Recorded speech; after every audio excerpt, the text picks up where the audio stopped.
जय हिंद बच्चों। कैसे हैं आप सभी? उम्मीद है बढ़िया होंगे। तो चलिए, आज की इस क्लास में हम लेकर आ गए हैं सामाजिक विज्ञान का महत्वपूर्ण प्रश्न। जी हाँ बच्चों, आज के इस क्लास में हम सामाजिक विज्ञान के महत्वपूर्ण प्रश्नों में जानेंगे कि आपको क्या पढ़कर पेपर में जाना है। आपका लास्ट पेपर है, यही एक पेपर बचा है। आपको इसको अच्छे से तैयार करके जाना है ताकि आपको अच्छा मार्क्स मिले।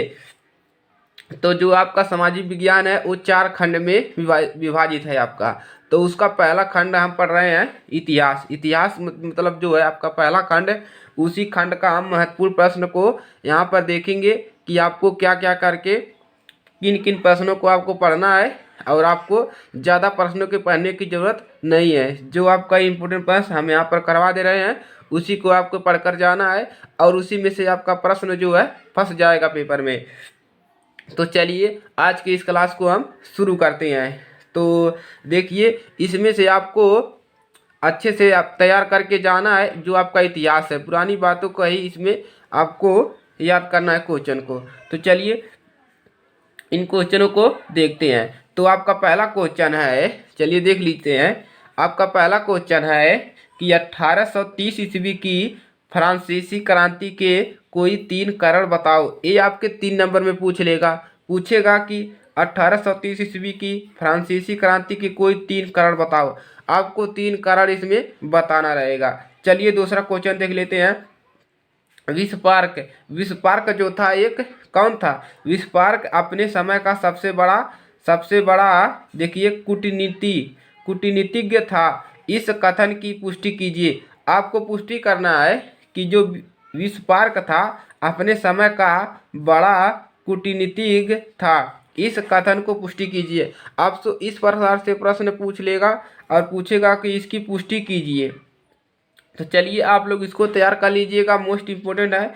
और चलिए, तीसरा क्वेश्चन आपका है वियतनाम में राष्ट्रवादी विचार का उदय कैसे हुआ। आपको बताना है कि वियतनाम में राष्ट्रवादी विचार का उदय कैसे हुआ था। तो ये भी आपको 3 नंबर में पूछेगा। तो इसको आप लोग तैयार कर लीजिएगा। अब आप लोग टेंशन मत लीजिए, आपका मानचित्र का आपका कल वीडियो मिलेगा। आपको मानचित्रकार भी करवा देंगे।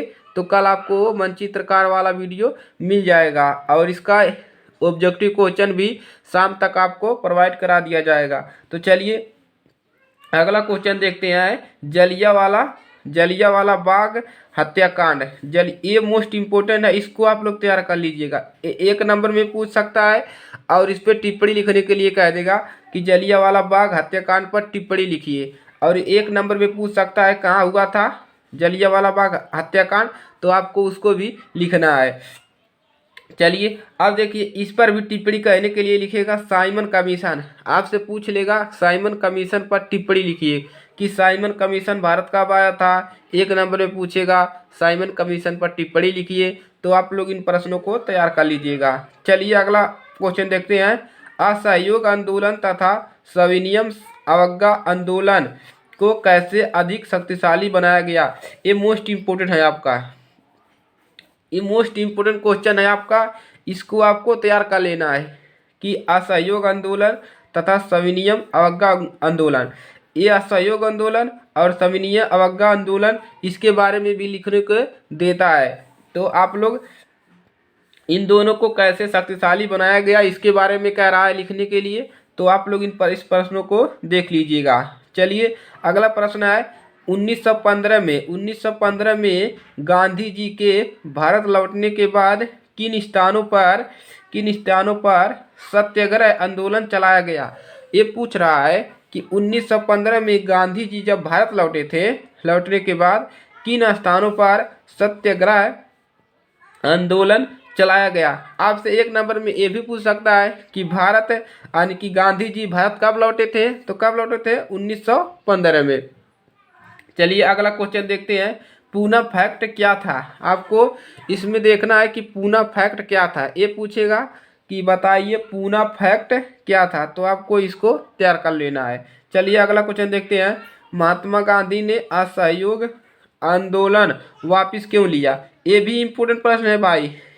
आप लोग इसको बताएंगे कि महात्मा गांधी ने जो अपना असहयोग आंदोलन चलाया था उसको वापस क्यों ले लिया, इसके बारे में आपको लिखना है। चलिए अगला क्वेश्चन देखते हैं। दांडी यात्रा पर संक्षिप्त टिप्पणी लिखिए। चलिए ये भी इम्पोर्टेंट आपका प्रश्न है, तो आप लोग इन प्रश्नों को देख लीजिएगा।